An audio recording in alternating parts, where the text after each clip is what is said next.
I'm Jedi Joy. I'm Jedi Jill. Today, we're diving deep into the character evolution of one of the most intriguing members of the Bad Batch, Crosshair. Learn on the Force. From his early days in Season 1 to the intense developments of Season 3, join us as we analyze how Crosshair's journey has shaped him into the complex character we know today. Let's explore the evolution of Crosshair's crosshair, metaphorically speaking, and uncover the layers of his transformation throughout the series. Crosshair was introduced to us in Season 1 as a member of Clone Force 99, or the Bad Batch, known for his exceptional sharpshooting skills and stoic demeanor. He was often portrayed as the group's cynical and skeptical member, harboring doubts about their unorthodox methods and questioning his own identity as a genetically modified clone. However, at this point in Crosshair's life, he has a purpose. He is a sharpshooter for Clone Force 99, and he's good at it. Very good. Throughout Season 1, we saw Crosshair's loyalty to the Republic tested as the Clone Wars unfolded. His dedication to following orders, especially those issued by the Empire, began to put him at odds with his fellow squad members. This internal conflict laid the groundwork for Crosshair's character development as the series progressed. In addition, that inhibitor chip that was placed in every clone in order to carry out Order 66 isn't helping Crosshair see the Empire's deceptiveness to his brothers. Holding true to his loyalty that every good soldier follows orders, by the end of Season 1, he sides with the Empire and becomes loyal to them instead of Clone Force 99. But, of course, things are changed and the clones are thrust into working for the Empire. Crosshair struggles with his brothers about following orders, and he has a hard time disobeying orders and ends up falling victim to the Empire. In Season 2, Crosshair is dealing with loyalty to the Empire and that infamous catch-all phrase, good soldiers follow orders. This is what Crosshair lived, and now he's seeing a different story play out. The Empire showing no respect for who he is and what he does. We see this character development of his redemption come to full circle in Season 2, Episode 12, The Outpost. Seeing what Mayday fought for and what all the clones that served under Mayday died for, Stormtrooper's armor, and then Mayday ending up dead himself in the end because of the Empire's unwillingness to help his newfound friend, was a huge revelation for Crosshair. So much so that he makes a decision to break his rule to follow orders and kills an Imperial officer, Lieutenant Nolan. Doesn't this reign true in our own personal lives to an extent? It sometimes takes something very tragic to open the blinders so that we can see clearly.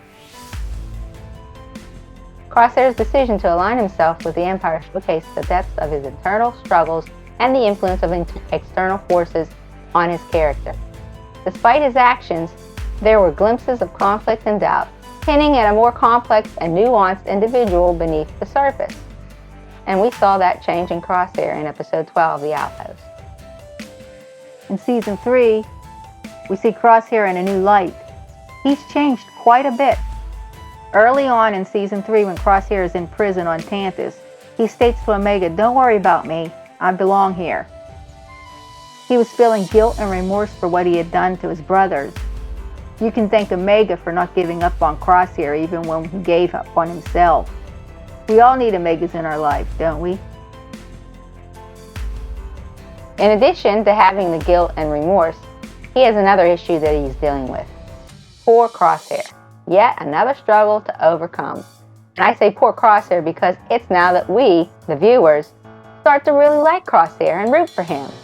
He's dealing with a lot here. In Season 2, we start to see there is an issue with Crosshair's hand. He is having hand tremors. And now in Season 3, it's getting considerably worse. This is a huge deal for his character development because it's affecting his purpose. Being a sharpshooter is his purpose. But who is Crosshair without his purpose? Omega has a plan, as it is thought that the tremor could somewhat be caused by a mental block, PTSD, etc. And Crosshair starts meditating. We don't know yet if this has helped him at all with his accuracy when shooting, but he seems to be much more relaxed. And even though Crosshair may not be able to be a sharpshooter again like he was, there's a place for him in the world that he lives, wherever that may be. He has started to develop relationships with the villagers on the island of Pabu, and it seems as though he doesn't mind it. He's learning how to live outside of being a soldier, and that of course lasts as long as episode 11, when the Empire comes and destroys the island and Crosshair is forced back into the role of sharpshooter. We won't know the ending yet, as this video is being made prior to the last episode of The Bad Batch. So all we can do is speculate what we think the outcome may or may not be. Crosshair may be the one who sacrifices himself to save everyone else, as we see Darth Vader / Anakin Skywalker saving his son Luke Skywalker, and Kylo Ren / Ben Solo using all of his life force to revive Rey. Or he may survive, showing us that being redeemed doesn't always have to end in death. Either way, Crosshair has grown considerably since Season 1, and he's making good choices. I hope Crosshair survives along with the rest of his brothers. And there you have it, a deep dive into the evolution of Crosshair's character from Season 1 to the present. What are your thoughts on Crosshair's development? Let us know in the comments below. Don't forget to like this video if you enjoyed it, and share it with your fellow Bad Batch enthusiasts. Until next time, thanks for watching. I'm Jedi Joy. I'm Jedi Jill. May the Force be with you.